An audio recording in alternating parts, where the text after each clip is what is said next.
vida del cristiano, la vida del Hijo de Dios es de constancia. Por eso siempre yo lo digo, el reino de los cielos no es de gente apurada, ni gente que anda engalopando, ni corriendo. Es un escalón día por día, día por día. Y si ese día tú no puedes subir ese escalón, al menos quédate ahí, pero no lo desciendas. El mismo apóstol Pablo dice, corramos la carrera con paciencia. Y hoy en día vemos, esto pasa mucho, principalmente en el grupo, en las iglesias pentecostales. Las nuevas iglesias pentecostales, uno lleva 3 meses y a los 3 meses dice que ya está capacitado para ser pastor, o para ser evangelista, o para ser maestro, o para enseñar. Son madurados con líquido. ¿Se viste las frutas esas que las agarran verdes y le echan un líquido para que madure rápido? Son madurados con líquido. Sin embargo, el que Dios mete en el proceso, el que permite que Dios obre en él y lo pula y lo cambie y lo regenere y lo lleve de gloria en gloria, es madurado por la presencia del Señor. Por eso habla de frutos del Espíritu. En Gálatas habla de los frutos del Espíritu y las obras de la carne. Vemos que los frutos del Espíritu son 9 y las obras de la carne 17 o algo así, casi el doble. Son las cosas más malas. Hay cosas más malas que buenas. Si ustedes ven, y dice, y el fruto del Espíritu es amor, paz, gozo, benignidad, templanza, mansedumbre. Contra tales cosas no hay ley. Pero qué tremendo es. Y mi esposa y yo hablamos eso hoy, yo no sé si era hoy o ayer. Nosotros a veces nos ponemos a hablar de versículos de la palabra, de pasajes, etcétera. Y le digo, oye, ¿por qué habrá personas que se creen sabios en su propia opinión? Y yo le decía, mira, la Biblia dice que aún el necio cuando calla le es contado como que, como sabio. Pero corremos un peligro, volvemos de nuevo aquí, corremos un peligro tan grande que mire lo que le sucedió a David. Dice que en el versículo número 3, no solamente David andaba desocupado, durmiendo hasta tarde, ya no ayunaba, no fue a la guerra, mandó a su segundo, el hombre ya dijo, yo soy aquí the man. Dice en este versículo, y envió David a preguntar por aquella mujer. Ya empezó a preguntar, ¿es casada? ¿Es soltera? ¿Tiene hijos? ¿Qué edad tiene? No sabemos. Dice, aquellas Betsabé, hija de Elián, mujer de Urías el Eteo, es una mujer casada. El siguiente versículo. Y mire, y envió David mensajeros. Le dijo, oye, ven acá. Y la tomó. Y vino a él. Y él durmió con ella, mientras el esposo de ella estaba sirviendo al reino, estaba sirviendo al rey, estaba siendo fiel, estaba haciendo que el rey fuera honrado, batallando o peleando la guerra del mismo rey. Y mira el sinvergüenza lo que estaba haciendo. Pero no hay nada oculto que no llegue a saberse. Es así. Hay una noticia que me enteré no hace mucho. Wow, algo increíble, pero bueno, pasó. Una muchacha que se enteró después de más de 60 años. Muchacha no, ya es una señora. Pero bueno, vamos a hablar de una muchacha, tenía como 60 y algo. Y se enteró que el hombre que la había criado no era su papá. Porque su mamá se le salió a los 60 y algo años. Traicionó a este señor con otro hombre. Y le sale a los 60 años, 61, 62 años, le sale eso. Yo sí veía a esa persona y un día le dije a mi esposa, oye, pero yo veo que eso es como un huevo cambiado. Le dije así, no se ven igual. Y mire, y era como a los pocos días se supo todo eso. Eso en mi país. Y digo yo, wow, pasaron 10 años, 20 años, 30 años, 40, 50, 60, que es fácil. Todavía me falta un poquito para llegar allá, bastante a mí, para llegar a esa edad. Y a ese tiempo se vino a enterar. Pasó el tiempo, la mujer quedó en estado, pero el tipo no pudo ocultarlo. ¿Qué hizo? Vemos las artimañas. No lo vamos a leer, pero le voy a dejar después de tarea para que usted lea. Y yo le voy a decir, voy a hacer una exégesis de todo lo que sucedió. David mandó a buscar al esposo, a Urías. Lo mandó a buscar. ¿Cuál era el objetivo de David? Que Urías estuviera con su esposa y entonces achacarle ese hijo. Wow, qué bajo era el tipo, ¿verdad? Ahí mismo se cayó de la gloria de Dios, del pedestal que Dios lo tenía, de la presencia del Señor. Perdió el temor, perdió la unción, perdió la capacidad de dirigir, perdió todo lo que podemos llamar bendición, lo perdió en un segundo. Pero eso no termina ahí. Cuando le dijo, oye, no, te mandé a buscar para que agarren un descanso y vaya con tu esposa. Y cuando le dijeron, oye, el hombre no fue a la casa, ni vio a su esposa. Cuando lo mandó el rey, dijo, ¿y qué pasó? Te mandé para que estuviera con tu esposa. Y dijo, yo voy a estar con mi esposa mientras mis hermanos y amigos están peleando y muriendo allá, yo voy a estar reposando. No, señor, no quiso ir.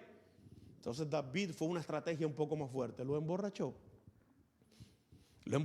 y lo llenó de vino y le dijo, vaya para su casa. Y cuando le dijeron al otro día, oye, el hombre durmió allá afuera. Ni borracho lo pudo hacer pecar. Qué hombre más fiel, qué hombre más consagrado, qué hombre más íntegro. Todavía hay personas íntegras, fíjate. Todavía existen personas íntegras. Entonces él dijo David, bueno, ya tengo que quitarme de lo arriba. Y miren qué otra cosa más sucia. Por eso digo que el pecado engendra pecado. Y el pecado, por eso cuando usted vaya a decir una mentira, mejor piénselo y diga una verdad. Porque si es una mentira va a tener que inventar otra para justificarla y justificarla y justificarla. Eso fue lo que pasó. La primera vez David no pudo, la segunda vez no pudo. Y dice, bueno, la tercera hay que matarlo. Hizo una carta y le puso el sello real. Los reyes tenían unos anillos que sellaban las cartas para que nadie las abriera, y se la dio al mismo hombre. ¿Sabes lo que es eso? Y la misma carta decía, cuando llegue, ponlo en la parte más fuerte de la batalla, y cuando se arrecie, déjenlo solo y que lo maten. El mismo hombre llevaba su sentencia. Y él fue muy inocente allá, y exactamente pasó así. Pero Dios no se queda con nada. Dios es justo, Dios es misericordioso. La Biblia me dice que todo lo que el hombre sembrare, eso también va a cosechar tarde o temprano. Por eso debemos de sembrar nosotros oración. Y si sembramos oración, vamos a cosechar bendición. Si sembramos amor, vamos a cosechar unidad, paz, gozo, frutos del Espíritu. ¿Qué hizo este hombre? Sembró violencia, discordia, adulterio, fornicación, mentira, homicidio. ¿Cuántos pecados cometió el hombre según el corazón de Dios? Es fácil pasar de ser una persona íntegra a una persona malvada. Eso es fácil, simplemente quitar la mirada del Rey de Reyes. Y sabes que David era conforme al corazón de Dios y se convirtió con un hombre conforme al corazón del diablo. Porque la Biblia dice que el diablo es homicida desde el principio. Y como él mandó a matar a este hombre, se convirtió en un hijo del diablo. Bueno, murió el hombre, lo mandaron a matar, murió el hombre, no hubo nada y nadie se enteró. ¿Estás soltera? ¿Te quieres casar conmigo, Betsabé? Y ya Betsabé con su barriguita. Sí, se la llevó para el palacio. Hasta Dios permitió que pasara el tiempo a ver si él rectificaba, a ver si él en realidad se volvía a Dios y decía, yo reconozco que pequé, Señor. No, el hombre estaba muy bien. Hasta que apareció uno de aquellos hombres que no le tiene miedo ni al rey, ni a la reina, ni al presidente, ni a los diputados, ni a los senadores, ni a los congresistas. Una persona que sirve a Dios. Apareció el profeta Natán y lo vio el rey David y era amigo de David. Seguro David lo recibió y le dice, what's going on? ¿Cómo estás? Y le dijo, te quiero decir algo, rey. El rey sentado en su trono. Esto no lo supo nadie, me salió bien la jugada. ¿Crees esto? Él mismo escribió un salmo que lo mismo lo condenó a él. El Salmo 139 dice, o el 138, el versículo número 1, dice, oh Jehová, tú me has examinado, tú conoces mi sentarme y levantarme, aún no está la palabra en mi boca, y aquí tú la sabes. Wow. Y él pensaba que no se había enterado nada, y él mismo había escrito ese salmo. Y vemos que Natán le hace la historia, te quiero decir algo que pasó. Se lo hizo como algo real. Dice, había un hombre que tenía una ovejita, una corderita, que la crió desde chiquita, dormía con él en su regazo, le daba comida de la mesa, o sea, era como de la familia. Pero al lado de él había una persona, un hacendado, un rico, una gente que tenía dinero. Le llegó una visita y ¿saben qué hizo el rico? Agarró la oveja de aquel persona pobre que era todo lo que tenía, la mató y se la dio a comer a sus invitados. Dice que David se levantó en furor y dijo: ¿dónde está ese hombre? Ese hombre necesita morir. Señálamelo, ¿dónde está? Que lo voy a ir a matar ahora mismo. Y este profeta le dijo: ese hombre eres tú. Ay, ay, ay, ay, ay. Ese hombre eres tú. Yo me imagino, había hasta las vestiduras reales se le cayeron, hasta los pañales esos que usaban antes los hebreos, que es una cosa rara, sí, se parece bastante a los pampers, lo que usaban ellos así debajo de los vestidos, eso, se le cayeron ahí también, del susto, la corona, el temblor le empezó. Ahí le empezó: ay, mi madre, lo sabe todo. ¿Qué ha pasado? Y ahí vino la palabra de Dios. Dios te dio a Israel. Dios te escogió. Dios te sacó detrás de las ovejas. Dios te ha bendecido sobre las demás personas. Te ha dado esa posición. Tú te apartaste, te separaste, hiciste esto y esto y esto y esto. Ahora dice Dios que la espada no se va a apartar ¿de dónde? Ese profeta tan valiente, por Dios. Y David se tiró a llorar y estuvo ¿cuántos días? 7 días. Sin comer nada ni tomar agua. No sé ni cómo no le colapsaron los riñones. Por ahí estuvo pidiendo misericordia y dando vuelta en el piso. Porque sí, es verdad, hay que reconocer que era un hombre que se humillaba, que él reconocía. Pero lo que había hecho era demasiado grave delante de los ojos de Dios. Él había pasado la línea ya que no debía haber pasado. Y sabes que su hijo murió, el del adulterio murió. Y vemos las consecuencias que vinieron después, unas a corto plazo y otras a largo plazo. Primero, un hermano se enamora de una hermana. Con sagacidad la hace venir y uno de los hermanos le dice: oye, ve allí, qué sé yo, qué sé cuándo. Y la hermana fue y la dejaron solo en su casa y violó a su propia hermana. ¿Y sabe lo que sucedió? Después que la violó y estuvo con ella, dice que la aborreció. Así dice la Biblia. Se entera el otro hermano, Absalón, y dijo: ¿cómo? Tranquila, mi hermana, mira, quiet, be quiet. Déjamelo a mí. Yo voy a hacer lo que voy a hacer. Hizo una comida y en el medio de la comida, cuando estaban todos los príncipes, lo agarró y lo atravesó con una lanza y lo mató. Y salieron todos, ahí empezó el juicio de Dios. Absalón después se vira en contra de David y lo hace huir de Jerusalén. Lo echó de Jerusalén. Mira, al principio él tenía que haber salido de Jerusalén cuando vino la guerra. Ahora sale movido a Jerusalén. Miren qué cosa tan grande, pero huyendo. Y lo más lindo, huyéndole a su propio hijo. Porque el hijo no andaba jugando, el hijo lo quería. Porque quería su reino. El hijo se sentaba a las puertas y empezaba a hablar mal de su papá. Mi papá es un sinvergüenza y esto.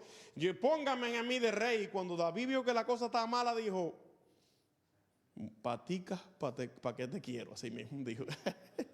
Bueno, eso no lo dice la Biblia, pero pienso yo, agarró su patica, ¿para qué te quiero? Y salió corriendo y se fue David huyendo porque tenía miedo a Absalón. Después vino una guerra entre los aliados de Absalón y los de David.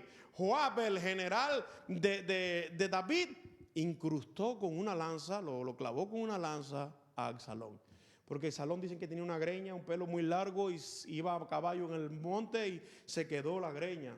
Los hombres deben andar así, pelado, bien pelado. Porque mira, la greña fue el que lo mató a él. Cuidado con eso. Y le digo algo ¿qué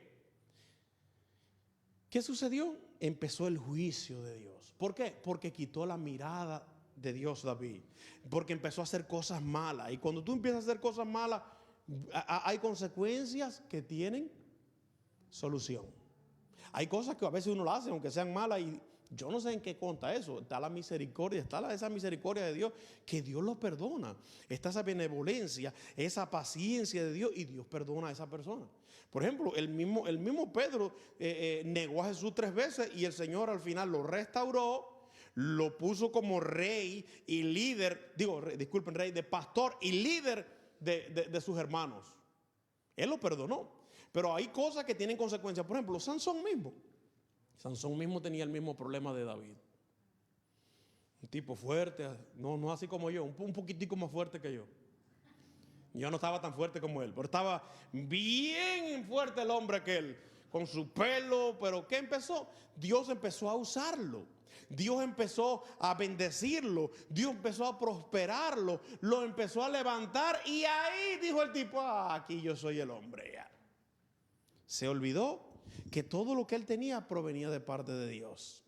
Se olvidó que todo lo que Dios le había dado era el resultado de búsqueda, de adoración, de estar en su presencia. Y el hombre dijo, no, aquí ni los filisteos ni nadie.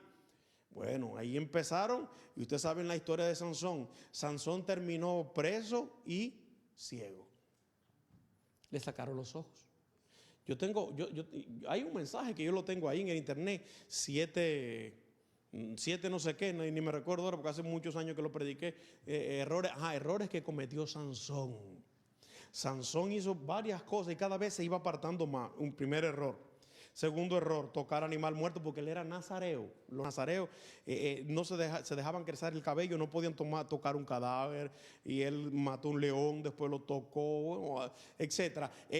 Se llegó a mujeres filisteas extranjeras, etcétera, etcétera. Hasta que todo esto fue abriendo un camino, fue abriendo una brecha para que el mismo enemigo empezara a orar y a filtrarse.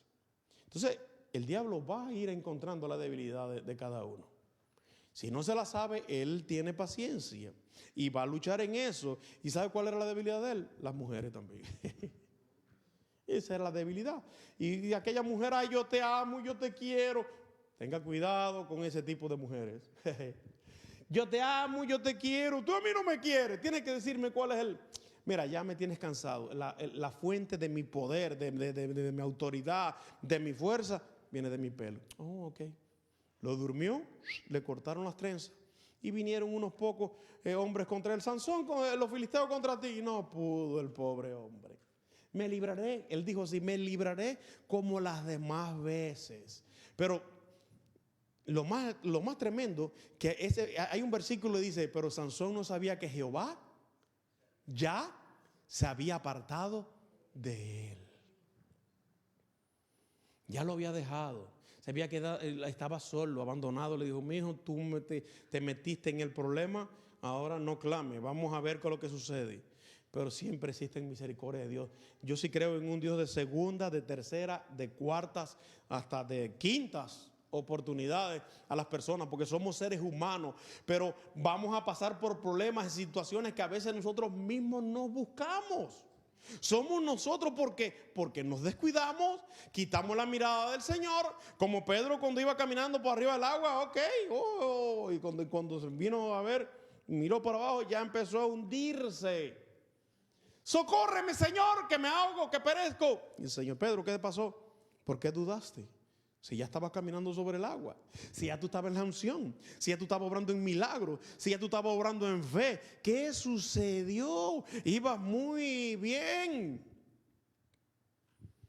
Cuando Jesús iba en la barca en una ocasión que iba dormido, dice que se formó una tormenta tremenda. Este mar es un mar, le dicen así mar, pero es un lago de agua dulce. Ahí en Israel, el lago Genesaret o el mar de Galilea, en las dos partes, pero es de agua dulce, no es agua salada, le llaman así el mar de Galilea. Y ¿sabes qué? Dice que ahí se forman unas tormentas grandísimas de momento porque está rodeado de montañas. Si cuando se mete una ráfaga de viento ahí, lo que se forma es grande en ese lugar.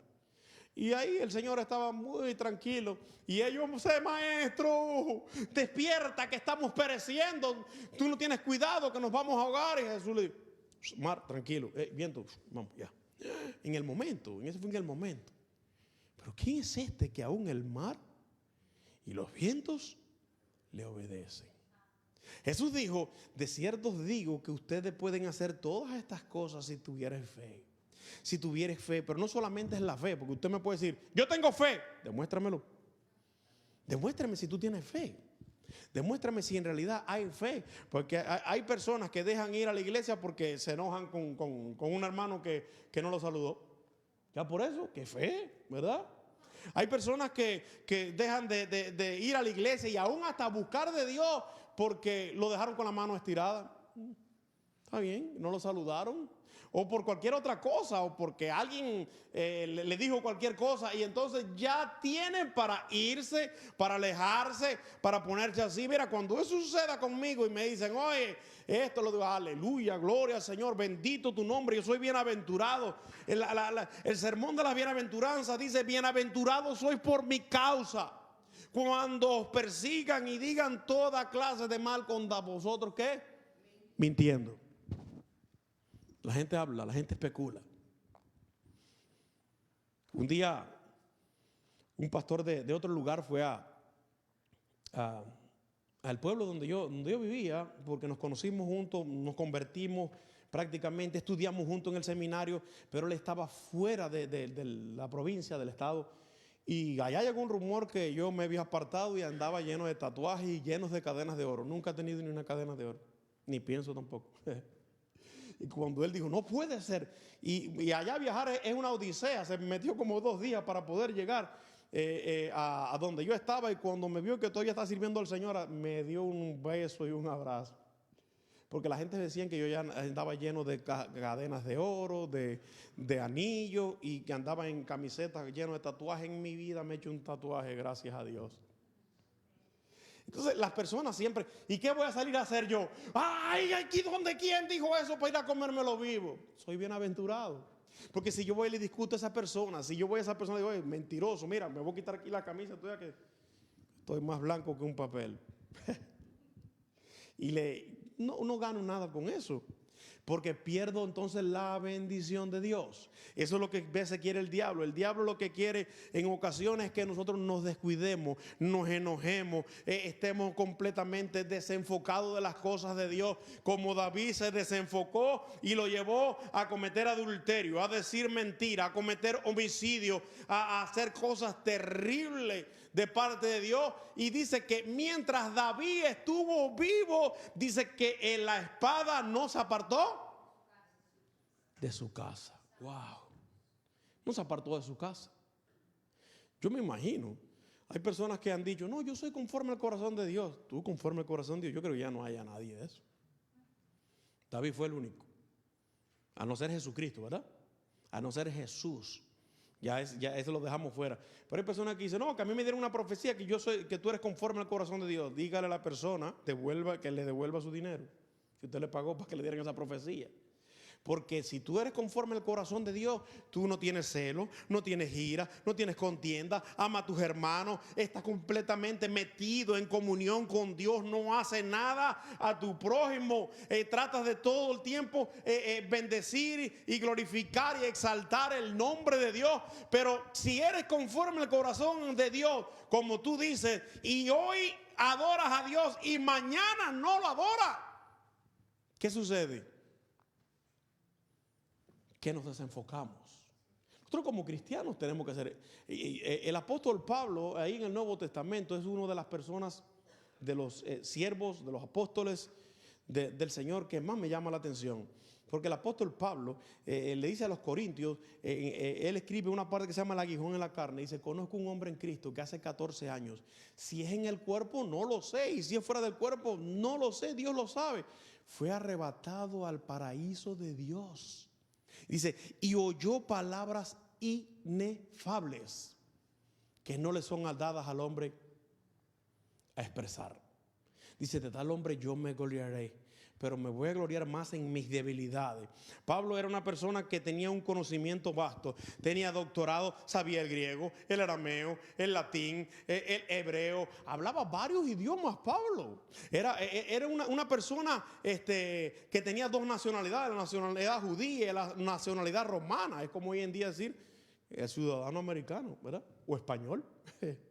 Y entonces Pablo dijo, todo esto lo tengo, ¿por qué? Así mismo lo dijo, por basura. Porque el reino de los cielos no consiste en palabras, sino en poder.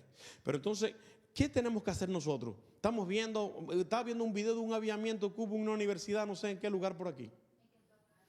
Pero yo estaba mirando, eso no es avivamiento, eso es fake revival. Se les voy a decir por qué. Porque cuando hay un avivamiento, usted ve la transformación interior y exterior. te cambia completamente. El mismo apóstol Pablo, cuando tuvo el encuentro del Señor en el camino a Damasco, él le dijo al Señor: ¿qué quieres que haga? Eso es un avivamiento. No le importa lo que digan. Si te dicen tienes que hacer esto, lo haces sin pero, sin nada. Eres nueva criatura. Por eso Pablo le dijo a los corintios: de modo que si alguno está en Cristo, nueva criatura es. Las cosas viejas todas son hechas nuevas. Ahora, la gente confunde avivamiento con aglomeración.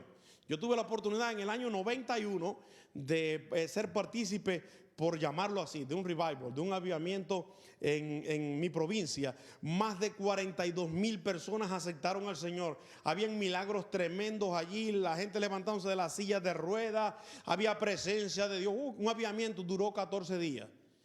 Después de los 14 días, ya no hubo más nada. ¿Dónde están los enfermos? ¿Dónde están los que fueron sanados? ¿Dónde están los que iban a permanecer en la fe? Ninguno. Quedaron muy pocos. Estamos hablando de 42,000 personas. Cerraron aquel lugar. En la parte de afuera había personas desde la noche anterior esperando que abrieran las puertas del templo para entrar corriendo literalmente. No. Mira, habían quitado todos los bancos, toda la silla estaba asignada y venían corriendo para llegar a la parte de adelante, para estar cerca del evangelista. El evangelista Liu Vigildo Cuellar, que Dios lo usó mucho. Pero yo pienso que el avivamiento que nosotros tenemos que buscar es el interior. Porque ¿qué hacemos nosotros que cuando vengan ahora mismo 30,000 personas? ¿Quién los va a atender? ¿Usted? ¿Yo? Quizá podamos entender un poco, pero no tenemos la capacidad. No tenemos la destreza, no tenemos la unción, no tenemos las estrategias del Espíritu. ¿Por qué? Porque no estamos metidos con Dios para que esas personas se queden en la iglesia a adorar y bendecir el nombre del Señor. Entonces, yo pienso que este avivamiento va a venir cuando cada uno se encierre en su casa, en su cuarto, en su cámara y clame a Dios. Y empieza a servir a Dios. Porque la Biblia dice que aún era muy, ¿qué? Temprano, en la mañana, early morning. ¿Y Jesús dónde iba? A orar. Iba a orar, se apartaba, se iba solo y lo iban buscando y ahí iba para el desierto. Cuando fue a comenzar su ministerio, ¿cuántos días oró? Y ayunó también. 40 días. Y a cada rato se apartaba con la necesidad de buscar el rostro del Señor. Entonces, yo en estos días, Dios ha estado tratando conmigo. Al menos conmigo personalmente, en lo particular, Dios me está inquietando porque dice la Biblia que Dios es el que produce tanto el querer como el hacer por su buena voluntad. Y yo quiero ser usado por Dios. Y yo quiero ser prosperado por Dios, no por el hombre. Yo quiero ser bendecido por Dios. Que cuando yo ore, y si salen, dicen 1,000 contra mí, se vayan por diferentes caminos ellos solos. Porque voy a tener al Rey de Reyes y Señor de Señores. Y que pueda decir como dijo Napoleón: no temo a nada en esta vida, sino a un cristiano de rodilla orando. El gran conquistador Napoleón, que no le tenía miedo a nada. Y le preguntaron un día: sí, le tengo miedo a algo. A un cristiano que se tire de verdad a orar delante del Señor. A eso sí le tengo miedo. Porque ese hace bajar la presencia de Dios. Ese hace bajar el reino, el trono de Dios, los ángeles de Dios. El bien y la misericordia me seguirán todos los días de la vida. El ángel de Jehová va a acampar alrededor de los que le temen y los va a defender. Si nosotros hiciéramos en realidad un 30% de lo que dice la Escritura, estaríamos más bendecidos. No un 100, vaya, un 30. Pablo era una persona, vuelvo a decir, muy estricta en cuanto a esto. Y dijo en una ocasión: y aquel que no quiera trabajar, que tampoco coma. Y las personas que no trabajan son los que más comen. Y tú le dices a las personas: ¿y bien, por qué será? Ay, es que está deprimido o deprimida. Es así. Pablo dijo: y aquel que no quiera trabajar, que tampoco coma. Entonces, hay personas que piensan que si yo te pongo la mano a ti en la cabeza, te voy a pasar por mi mano una unción, un poder y una energía. Y ya vas a salir ahí Ya tengo la unción. La unción no se pasa. El que le dijo eso a usted, eso es mentira, eso es antibíblico. La unción se busca en la rodilla, en la oración, en el ayuno, en la vigilia, en la consagración. Esa es la única forma que nosotros tenemos para recibir la unción. Y te lo digo, yo llevo desde el año 1989 que me convertí. El 28 de abril de 1989 entregué mi vida a Jesús y he sido a las asambleas de Dios. He visto periodos tremendos. El fanatismo nos dice y no ha querido enseñar que viene un agente ungido y me pasa la unción. No, eso es mentira. La única forma de yo recibir de Dios es conectándome con Él, buscando a Él, orándole, bendiciéndole, estando en intimidad, en búsqueda delante del Señor. Esa es la única forma. Pero las personas no quieren tener comunión con Dios. Se levantan a las tardes, como dice ahí el rey David, en vez de estar peleando una batalla, porque la vida del cristiano es de batalla, déjenme decirle. Diario a diario. Yo ahora estuve, el viernes comencé rompiendo cadenas, derribando muros, usando las armas espirituales, que dice que las armas que Dios nos ha dado no son sino son ¿qué? Espirituales en Dios, poderosas en Dios para destrucción de fortalezas.